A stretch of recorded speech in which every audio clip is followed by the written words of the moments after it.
तक पहुंचे और जहां श्रीनाथ जी का मंदिर सामने देखा, नाचने लगे। अरे आज मैंने अपने महबूब का पता ढूंढ लिया, अरे आज मुझे मेरे महबूब का पता मिल गया। और जहां नाचते नाचते अंदर घुसने जाएं, द्वारपालों ने धक्का देके उनको बाहर निकाल दिया। अरे तुम कौन हो, कहां से आए हो? विचार करने लगे, अरे मुझे अंदर आने दो, मैं मेरे महबूब के लिए तरस रहा हूं, इतने दिनों से भटक रहा था, इतने दिनों से तड़प रहा था।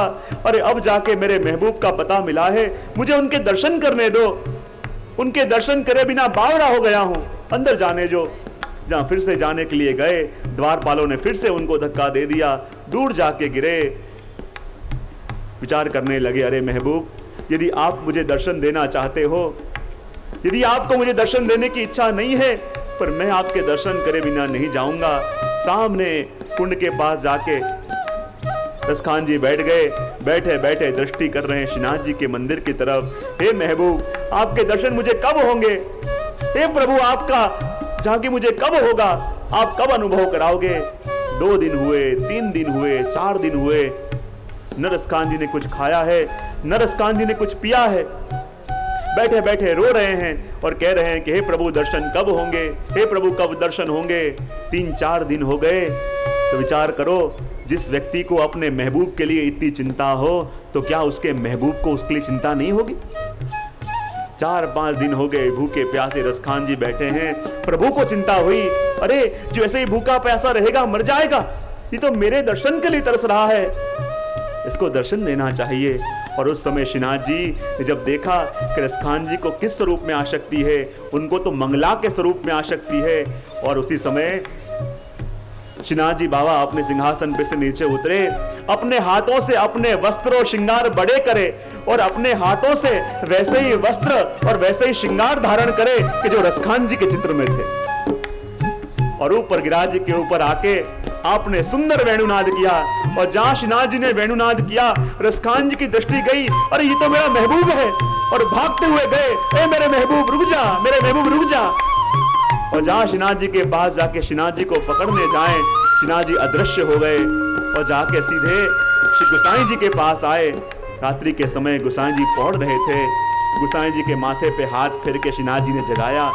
गोसाई जी जगे, अरे बाबा आप यहाँ कैसे रात्रि के समय में? बोले क्या करूं, मेरा एक भक्त मेरे लिए तरस रहा है, मेरा एक भक्त मेरे लिए तड़प रहा है, इतने दिन हो गए, न उसने कुछ खाया है न कुछ पिया है, मेरे लिए व्याकुल है। और आज मैंने उसको दर्शन भी दिया, तो जब मुझे पकड़ने के लिए आया, मुझे स्पर्श करने आया, और मैं वहां से भाग के आपके पास आ गया। गोसाई जी कहने लगे, अरे श्री जी बाबा आप तो गजब कर रहे हो, उस जीव के लिए आपको इतना प्रेम उमड़ रहा है, इतना प्रेम उमड़ रहा है, तो फिर वो जीव आपको स्पर्श करने आया तो आप चले क्यों गए? हे गोसाई जी, मैंने आपको दिए हुए वचन के कारण। गोसाई जी ने कहा, कौन सा वचन? श्रीनाथ जी कहते हैं, मैंने आपको और वल्लभ को वचन दिया है कि जिस जीव का ब्रह्म संबंध आप कराओगे उसको मेरे श्रीअंग का स्पर्श कराऊंगा। और उसी वचन के कारण जब वो मेरा स्पर्श करने आया, मैं चला गया। हे गोसाई जी आप आओ, उसको शरण में लो, तब जाके मैं उसे अपने श्रीअंग का अनुभव कराऊंगा, अपने श्रीअंग का स्पर्श का सुख दूंगा। और जहां गोसाई जी प्रसन्न हो गए, और दूसरे दिन जहां गोसाई जी सुंदर जामा धरा के घोड़े पे सवार होके श्रीनाथ जी की सेवा करने के लिए श्रीनाथ जी के मंदिर में आ रहे थे, रसखान जी दूर बैठे हुए हैं, दृष्टि है श्रीनाथ जी के मंदिर में, कब महबूब के दर्शन हो, कब महबूब के दर्शन हो। और उसी समय कहते हैं गोसाई जी घोड़े में सवार होके आए, और जैसे वस्त्र श्रृंगार में उन्होंने अपने महबूब को देखा था, बराबर वैसे ही वस्त्र श्री गोसाई जी ने धारण किए हुए थे। उनको लगा ये तो मेरे महबूब के दोस्त लगते हैं, वैसे ही लग रहे हैं जैसे मेरे महबूब हैं, उनके पास जाना चाहिए। और जहां गोसाई जी के पास आए, कहने लगे, अरे आप तो मेरे महबूब के दोस्त लग रहे हो। श्री गोसाई जी को हंसी आ गई, पूछने लगे, अरे तुमने हमारी दोस्ती के बारे में कैसे जान लिया? रसखान जी कहने लगे, अरे मैंने देखा कि जब आप घोड़े में दूर से आ रहे थे तो आपकी आंखों में वही तत्परता थी कि जो तत्परता मेरे मन में उनसे मिलने के लिए है, आपके मन में भी वही ताप था कि जो ताप मेरे हृदय में है अपने महबूब से मिलने के लिए। और उसी ताप के कारण मैंने जाना कि आप उनके दोस्त लगते हो, कृपा करके मुझे अपने महबूब से मिला दो, इतने दिन हो गए, तड़प रहा हूँ, व्याकुल हूँ। गोसाई जी ने कहा, जाओ तुम यमुना जी में स्नान करके आओ। और जहाँ रसखान जी स्नान करके आए, और श्री गोसाई जी उनका हाथ पकड़ के श्रीनाथ जी के सन्मुख ले गए और जहां श्रीनाथ जी के दर्शन करे उनका रोम रोम पावन हो गया, आंखों से अस्खलित अश्रुधारा बहने लगी। हे प्रभु कैसी कृपा, आज मैं अपने महबूब के सामने खड़ा हूं, आज मैं अपने इन नेत्रों से अपने महबूब के दर्शन कर रहा हूं। और जहां गोसाई जी ने उनका नाम निवेदन करवाया और नाम निवेदन करा के जहां रसखान जी जाने लगे, श्रीनाथ जी ने झपट के उनका हाथ पकड़ लिया और कहने लगे, अरे सारे अब कहां जा रहे हो, अब चल खेले मेरे संग। जहां गोसाई जी को नाम निवेदन हुआ गोसाई जी के संग और जहां रसखान जी जाने लगे, श्रीनाथ जी ने हाथ पकड़ लिया। पहले तो तू मेरे लिए खाली भक्त था, पर अब गोसाई जी ने तुझे शरणे लिया, अब तो तू मेरा हो गया, अब तू कहीं दूर नहीं जाने दूंगा, अब तू मेरे संग खेलने चल।